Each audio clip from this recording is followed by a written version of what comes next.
Hello students, today we are going to start the chapter The Lost Child of class 9th. Okay, let's start the chapter.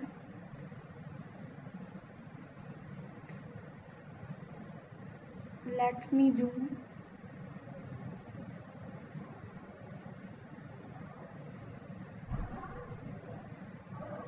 Okay, the chapter name is The Lost Child. So, from this word, from this lesson's name, we know that the lost child means here is one child in the story who is a lost child. Okay. A child goes to the fair with his parents. He is happy and excited and wants the sweets and toys displayed there. But his parents don't buy them for him. Why then does he refuse when someone else offers them to him? So, if we know the answer of this question, we want to know, then we have to start the story from the beginning. Okay. It was the festival of spring. It was the festival of spring. Spring means uh, the season is between the February and the March. It is very pleasant season. Okay. So it was the festival of spring. From the wintry shades of narrow lanes and alleys emerged a gaily clad humanity. So winter shades mean winter season. Okay. After a winter season means spring comes after a winter season. Okay, emerged means came out. Emerged means come out. Okay, when the spring came after the wintry shades, people were in their homes in the winter time. So when the spring came, people came out from their houses. Okay, by wearing new clothes happily. Okay, clad means clothes and galley means happily. Some walked, some rode on horses, others sat, being carried in bamboo and bullock carts. It means, so when this spring comes, so peoples are going out of their homes. Uh, so So it means when the winter comes, so people are going to the fairs for their enjoyment after the winter season. Okay, some are going by walking and some are going on horses and some are going on bamboo and bullock carts. Okay, to go in the fair. One little boy ran between his father's legs, brimming over with life and laughter. Brimming means to be so full of a liquid that it flows over the edge. It means जैसे कि पानी का गिलास होता है वो पानी से ऊपर तक भरा होता है और उसका डर रहता है कि वो फ्लो ओवर ना हो जाए, वैसे ही एक बच्चा एक खुशी से ब्रिमिंग ओवर हो रहा था। वह बहुत अपनी खुशी से उसकी खुशी फ्लो ओवर हो रही थी, वो इतना खुश था। Okay, next.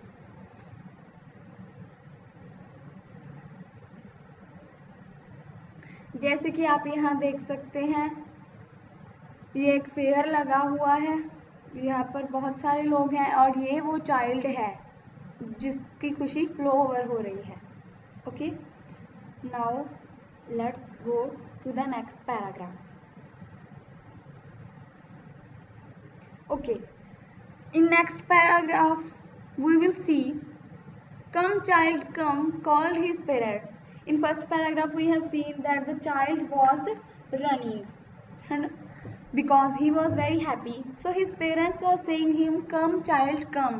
His parents called him as he lagged behind. As he lagged behind means left behind, fascinated by toys in the shops that lined the way. Fascinated means attracted by. Okay, the parents were saying to the child come, because he was attracted by the toys and he wanted to buy the toys, so he was lagging behind by the attraction of the toys in the shops that was on the way he was walking. Okay, he hurried toward his parents, his feet obedient to their call, his eyes still lingering on the receding toys. Lingering means lasting for a long time. Lingering means lasting for a long time.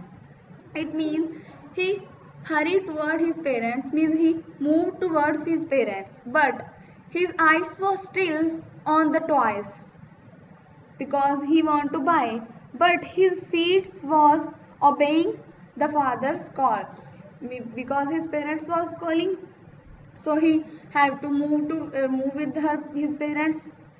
Okay, but his eyes was still on the toys. He was moving with the pressure. He did not want to leave the toys. Okay, as he come to where they had stopped to wait for him, he could not express the desire of his heart, even though he well knew the old, cold stare of refusal in their eyes. It means press means to put to an end. It means किसी चीज़ को means रोकना, बड़े pressure से रोकना. इसका means ये है, as he come to where they had stopped to wait for him, वो अपने पेरेंट्स के पास गया, लेकिन वो बड़े प्रेशर से अपने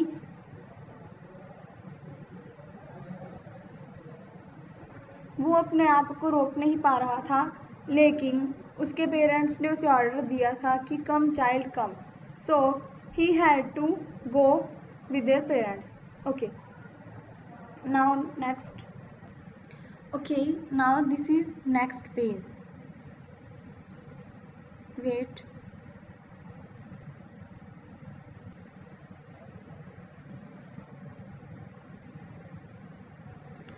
See, here is I want that toy, he pleaded. The boy said his parents that he want that toy. He pleased his parents. He pleaded means he requested his parents. His father looked at him red-eyed in his familiar tyrant way. His mother, melted by the free spirit of the day, was tender and giving him her finger to hold, said, "Look, child, what is before you?"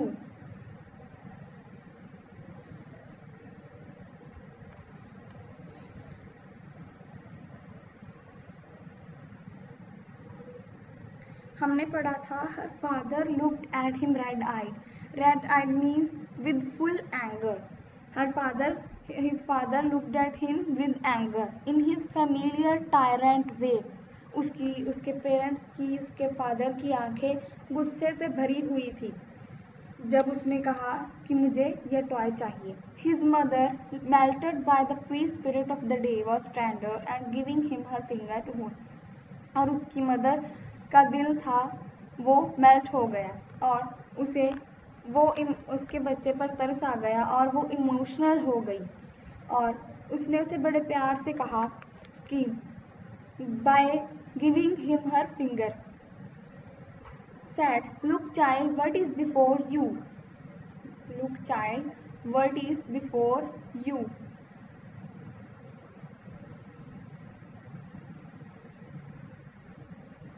It was flowering mustard field.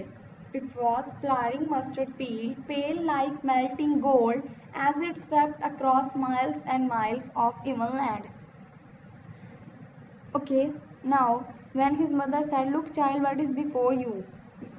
Before him was the flowering mustard field. Pale means dull and colorless, like melting gold, as it swept across miles and miles of even land. उसके सामने एक mustard की बहुत बड़ी field थी, mustard जिसे हम सरों भी कहते हैं. Okay, now move to the next. A group of dragonflies were bustling about on their gaudy purple wings, intercepting the flight of a lone black bee or butterfly in search of sweetness from the flowers. उस mustard fields में dragon flies का एक group था. Dragon flies, gaudy means extremely bright and showy, very shining purple color wings. Okay, intercepting the flight of a lone black bee or butterfly in search of sweetness from the flowers. वहाँ पर black बीज थी, वो dragon flies उनको chase कर रहे थे और ऐसे लग रहा था कि वे सब आपस में खेल रहे थे और वह फ्लावर्स, मस्टर्ड फ्लावर्स की स्वीटनेस को सक कर रहे थे. Okay, the child followed them in the air with his gaze till one of them would still its wing and rest, and he could try to catch it.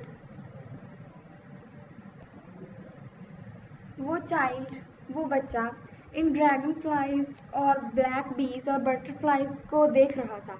जैसे ही कोई butterfly रुकती, अपने पंख still its wing stop and at rest, he would try to catch it. वो उन्हें पकड़ने की कोशिश करता था. But it would go fluttering flapping up into the air when had almost caught in hands. लेकिन जब वो बच्चा उनको पकड़ने की कोशिश करता था तो वो उसके हाथ से उड़ जाती थी. Then his mother gave a cautionary call, come child come on to the footpath. फिर उसकी मदर ने उसे पुकारा, come child come on footpath. Okay. He was in the mustard field and his mother said that come. He ran towards his parents gaily and walked abreast of them for a while, being however soon left behind, attracted by little insects and worms along the footpath that were teeming out from their hiding places to enjoy the sunshine. Okay, now gaily means happy and abreast means side by side and facing the same way. एक ही direction में साथ साथ चलना, इकट्ठे चलना. और teeming out means to pour और empty out, which means से बाहर आ रहे थे. जब एक इकट्ठा किसी का ग्रुप बहुत ज़्यादा गिनती में बाहर आ रहा उसे कहते हैं teeming out. यहाँ पर कौन आ रहा था? insects and worms. Okay, insects and worms वो बाहर आ रहे थे. एंड इस पहले में बताया गया है कि he ran toward his parents के लिए वो and walked, वो अपने पेरेंट्स के साथ काफ़ी देर तक चलता रहा और कुछ ही समय बाद उसका ध्यान फिर उस इंसेक्ट्स एंड वर्म्स के तरफ चला गया जो ज़मीन से बाहर आ रहे थे इंजॉय करने के लिए सनशाइन को. Okay, now next. Then his parents again said, come child come, called from the shade of a grove when they had seated themselves on the edge of a well. He ran towards them. Okay, उसके parents ने उसे फिर पुकारा, come child come, from the shade of a grove where they had seated themselves. वो कुछ देर के लिए एक वेल के एज पर बैठे हुए थे, तब उन्होंने अपने बच्चे को पुकारा और वह उनकी तरफ भागा चला है. Okay, he showered of young flowers fell upon the child as he entered the grove, and forgetting his parents, he began to gather the raining petals in his hands. यहाँ पर बताया गया है कि shower of young flowers, जैसे ही child groove में enter हुआ वैसे ही उस पर फूलों की बरसात हो गई और वह अपने पेरेंट्स को भूलकर उन फूलों को इकट्ठे करने लगा. वो जो गिर रहे थे उनको इकट्ठे करने लगा. But low, he heard the cooking of doves and ran towards his parents shouting, the dove, the dove. The raining petals dropped from his forgotten hands. But lo means when he was gathering that flowers which fell upon the child, then he heard the cooking doves, means the sound of doves he heard, and he ran towards his parents by shouting. उसने अपने parents को कहा कि देखो, the dove. उससे the raining petals dropped from his forgotten hands. जब वो उनको देख रहा था डव्स को, तो वह भूल गया जो उसने पेटल्स इकट्ठे किए थे, वह उनको भूल गया और उसके हाथ से गिर गए. Come child come, they called to the child who had now gone running in wild capers round the banyan tree and gathering him up They took the narrow winding footpath which led to the fair through the mustard fields. उन्होंने फिर अपने बच्चे को पुकारा कि come child कम। अब वो एक फेयर की तरफ जा रहे थे मस्टर्ड फील्ड्स के थ्रू, मस्टर्ड फील्ड्स को पास करके वो एक फेयर में जा रहे थे। वो स्प्रिंग सीजन था तो लोग अपने घरों से बाहर निकलकर फेयर देखने जाते थे। Okay, now move to the next. As they neared the village, the child could see many other footpaths full of throngs converging to the whirlpool of the fair, and felt at once repelled and fascinated by the confusion of world he was entering. और इसमें बताया गया है कि जैसे ही वो गांव के नेड़े आए, गांव के करीब आए, as they neared the village, the child could see many other footpaths full of throngs. Throngs means huge crowd, लोगों का बहुत बड़ा झुंड। Converging means gathering, इकट्ठे हुए। To the whirlpool of the fair, whirlpool होता है एक पानी की घुमेरी, वैसे ही यहाँ बहुत सारे लोग थे। यहाँ पर फेयर में लोगों को whirlpool कहा गया था। ओके, जैसे ही वो गांव के पास आए तो उसने वहाँ पर लोगों की बहुत भीड़ देखी उस चाइल्ड ने, और वो उससे अट्रैक्टेड हो गया और वो कंफ्यूजन में हो गया जो वो ये फेयर देख रहा था, जो वो इस वर्ड में एंटर हो रहा था। ओके, नाउ जैसे कि आप देख सकते हैं मैंने एक लाइन यहाँ पर लिखी हुई है क्योंकि वो मुझसे छूट गई थी। Okay, a sweetmeat seller hawked gulab jamun, rasgulla, barfi, jalebi at the corner of entrance, and a crowd pressed round at the foot of an architecture of many colored sweets.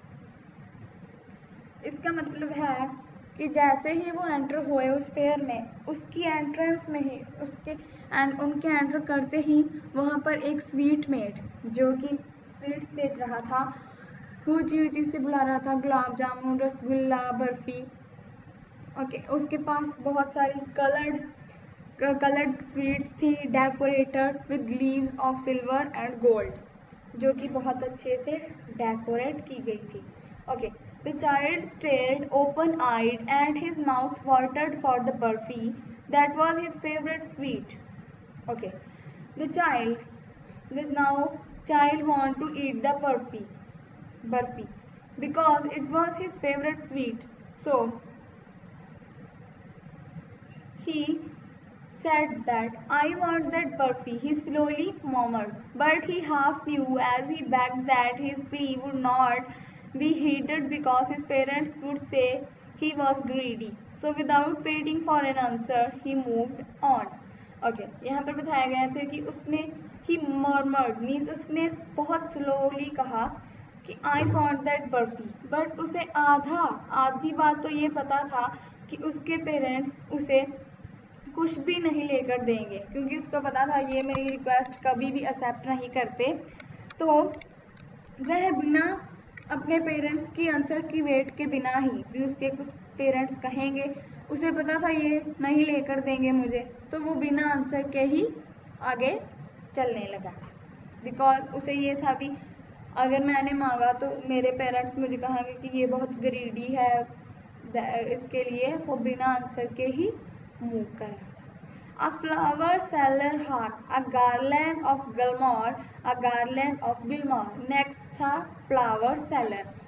वो जब आगे गए तो उनको एक flower seller मिला जो कह रहा था garland of Gilmore.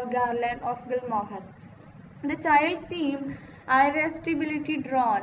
He went towards the basket where the flowers lay heaped and half murmured, I want that garland. Okay, now when he saw the flower seller, so he seemed irresistibly drawn, means वह उसको देख रहा था क्योंकि उसे वो चाहिए थे। वो उस बास्केट के तरफ भागा और उसने फिर half slowly से बोला, murmured, I want that garland. But he well knew his parents would refuse to buy him those flowers because they would say that they are cheap. So without waiting for an answer, he moved on. So उसे अब भी पता था कि मेरे parents मेरी request को refuse कर देंगे, वो मुझे नहीं लेकर देंगे। सो वह फिर विदाउट आंसर, अपने पेरेंट्स के जवाब के बिना ही वह फिर चलने लगा। A man stood holding a pail with the red, yellow, red, green and purple balloons flying from it. The child was simply carried away by the rainbow glory of their silken colors, and he was filled with an overwhelming desire to possess them all. Okay, यहाँ पर बताया गया थी कि एक man खड़ा था जिसके हाथ में उसने होल्ड किया हुआ था yellow, red, green and purple balloons. उसके हाथ में बलून थे और चाइल्ड वह फिर से अट्रैक्टेड हो गया, वह rainbow glory of their silken colour, और उसे वो चाहिए थे, बहुत चाहिए थे। बट उसे फिर भी पता था, he again know, but he well knew his parents would never buy him this balloons because they would say he was too old to play with such toys. उसे पता था उसके पेरेंट्स उसे रिफ्यूज़ कर देंगे। उसने पहले सोच रखा था कि अगर मैंने कहा तो वो कहेंगे कि अब ये बहुत ओल्ड हो चुके हैं, अब तुम्हारी उम्र खेलने की नहीं है ये balloons. So he walked on further, वो फिर से आगे चलने लगा। A snake charmer stood playing a flute to a snake which coiled itself in a basket, its head raised in a graceful bend like the neck of a swan, while the music stole into the invisible ears like the gentle piping of an invisible waterfall.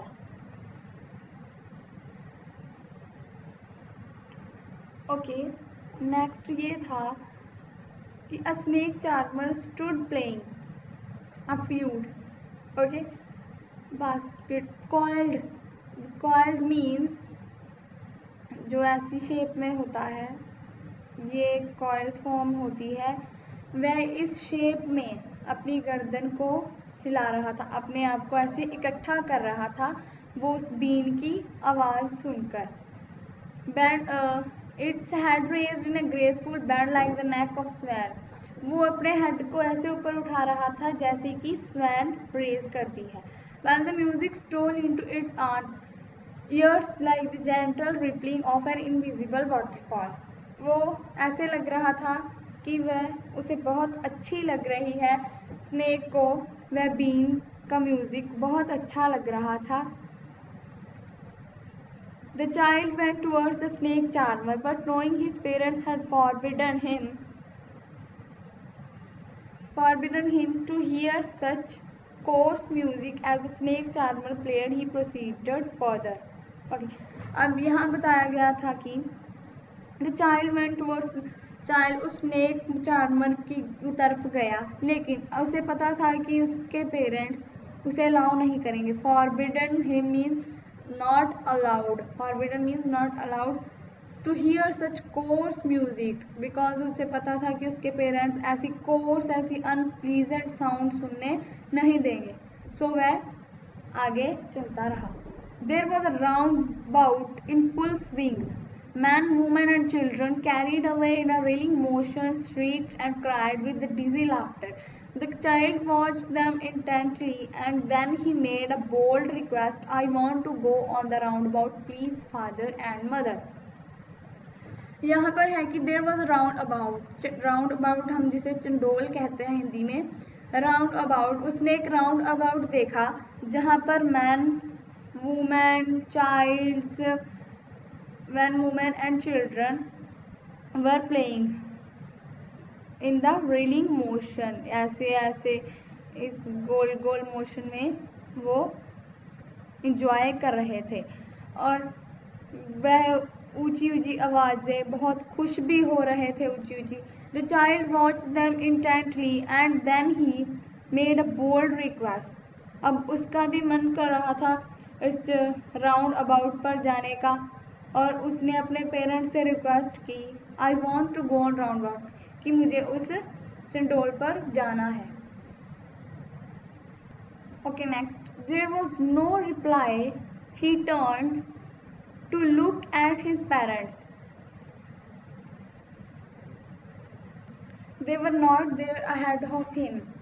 जब उसने कहा था कि उसे round about पर जाना है तो उसे कोई रिप्लाई नहीं आया. There was no reply.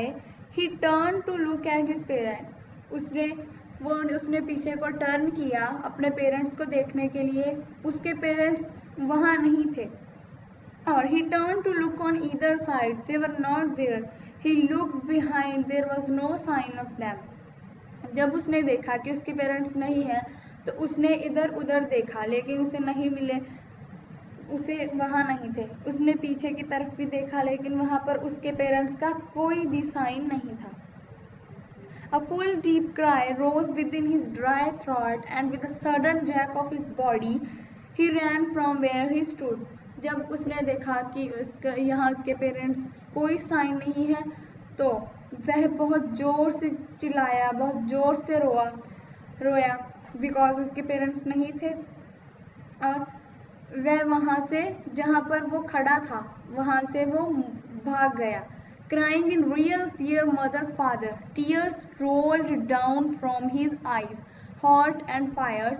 His flushed face was convulsed with fear. उसके पेरेंट्स वहाँ नहीं थे तो वो बड़ी ऊंची रो रहा था. मदर फादर और उसकी आंखों में से टीयर्स गिर रहे थे. Hot and fires. वह बहुत घबराया हुआ था. And flushed face was covered with fear. उसका फेस पूरा फियर से भरा हुआ था. वह बहुत डरा हुआ था. Panic stricken he ran to one side first then to the other. वह बहुत रो रहा था और वह पहले फर्स्ट साइड में गया और फिर दूसरी साइड में गया. Hither and thither. It means here and there. Hither here thither there. In all direction. वो इधर उधर गया. Knowing not where to go. उसे ये नहीं पता था कि वो किस साइड जाए. कभी वो इधर जा रहा था तो कभी वो उधर जा रहा था. Mother father he weld.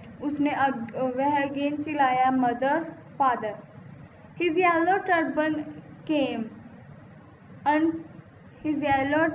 came untied and his clothes became muddy. वो जो उस फेयर में पहनकर आया था येलो टर्बन वो भी उसकी अनटाइड हो गई, खुल गई और उसके क्लोथ्स भी बहुत गंदे हो गए, मडी हो गए. Having run to and fro in a range of running for a while. वो कितनी देर तक भागता रहा. He stood defeated. His cries suppressed into sobs. वह बहुत रो रहा था. वो अपने आप को रोने के लिए स्टॉप कर रहा था लेकिन वो अपने आप को चुप नहीं करवा रहा था. At little distances on the green grass he could see through his filmy eyes men and women talking. He tried to look intently among the patches of bright yellow clothes, but there was no sign of his father and mother among these people who seemed to laugh and talk just for the sake of laughing and talking. At the little distance on the green grass.